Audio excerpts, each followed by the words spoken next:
Britain's fishing fleet is the largest in Western Europe, with several thousand vessels. We're in northern fishing grounds on motor trawler St. Dominic, 900 miles out of the home port of Hull, and heading northeast to the fishing grounds of Bear Island, the Barents Sea, and other points in the Arctic Ocean. Skipper Fred Gray commands a 21-man crew. For them, St. Dominic is more than just a place of work. It's home for 9 months in the year. Each trip lasts about 3 weeks, 60 hours in port with their families, and they're away again.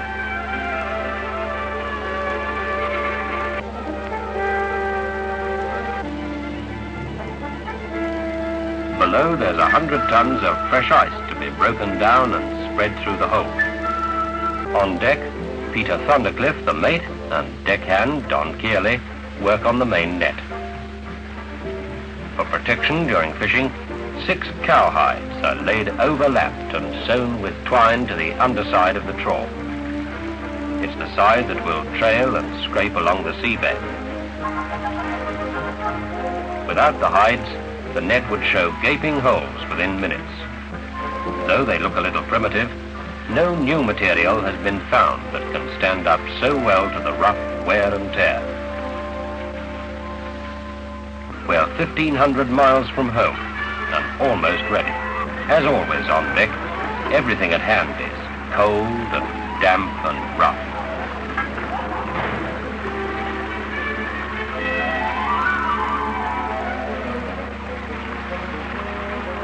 There are more electronic devices in trawlers of St. Dominic size than in many ocean-going liners. Equipment includes radar, a gyro compass, an electronic log, and a fish finder, a kind of radar system that traces the movement and density of the shoals.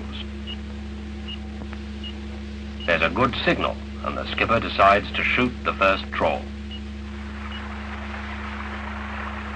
He orders the raising of the basket, the international sign that a trawler is on fish. The otter boards, the huge wooden doors that keep the trawl mouth open, are unchained. Speed is reduced to 3 knots, and the trawl is shot. During this first trawl, there's nothing much for anyone to do except wait.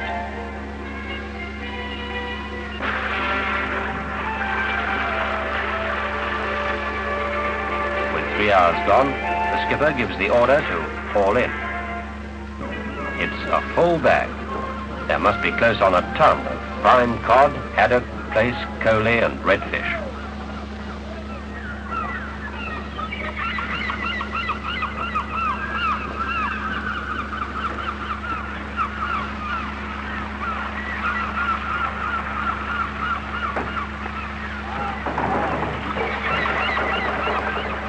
The gear is checked, and the trawl is shot once again, the hands set to clean and gut and sort the catch.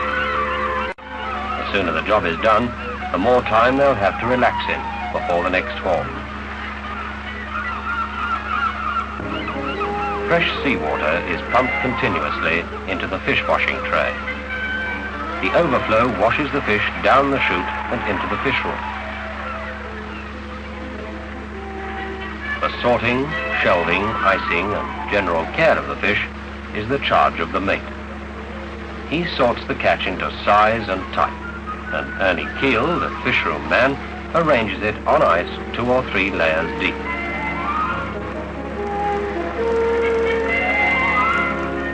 The success of the trip depends on the good condition of the fish on arrival back at port.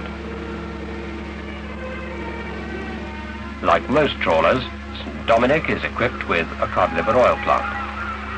The livers are kept separate, and the oil is extracted by steam and stored. The revenue from the oil is known as liver money. With the gutting done and the fish decks hosed down and made ready for the next haul, the hands take a short rest. In these waters, from April to September, night hardly falls. It's the region of the midnight sun.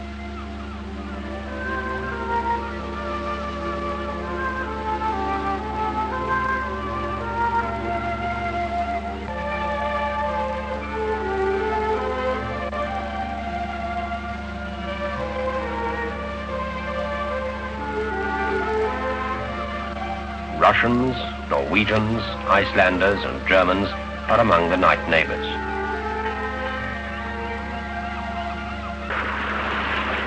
Through the next 5 days and nights, work on St. Dominic continues, with little time for rest. The weather remains calm and clear until the 11th morning.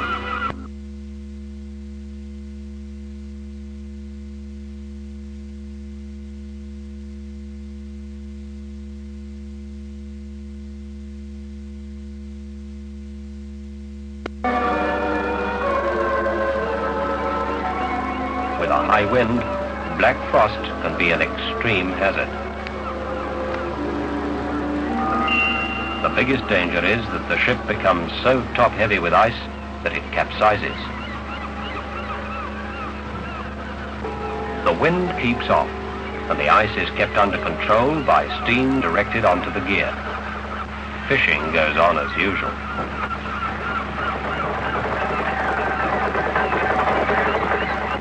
Spirits rise and fall with the size of the catch, sometimes disappointing, sometimes exhilarating.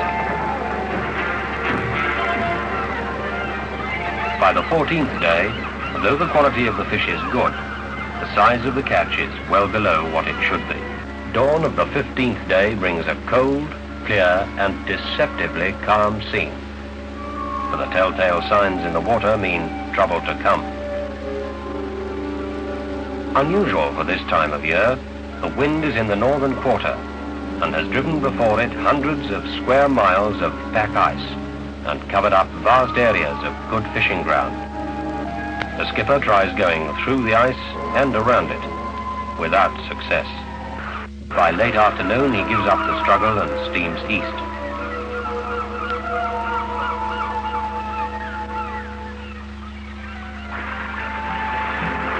For 2 more days and nights, St. Dominic trawls the Arctic waters. Then it's the 17th day and time to head for home. There are 5 days hard steaming ahead, and every hour is going to count. But 24 hours on comes the storm.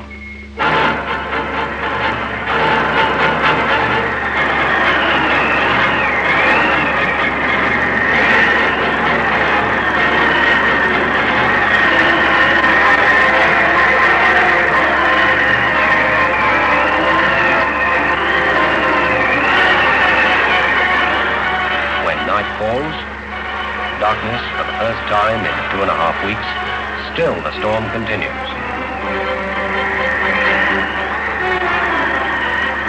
St. Dominic bucks and plows and battles on.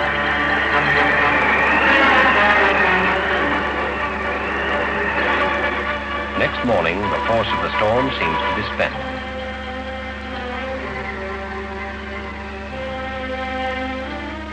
We make hull and home at tide late.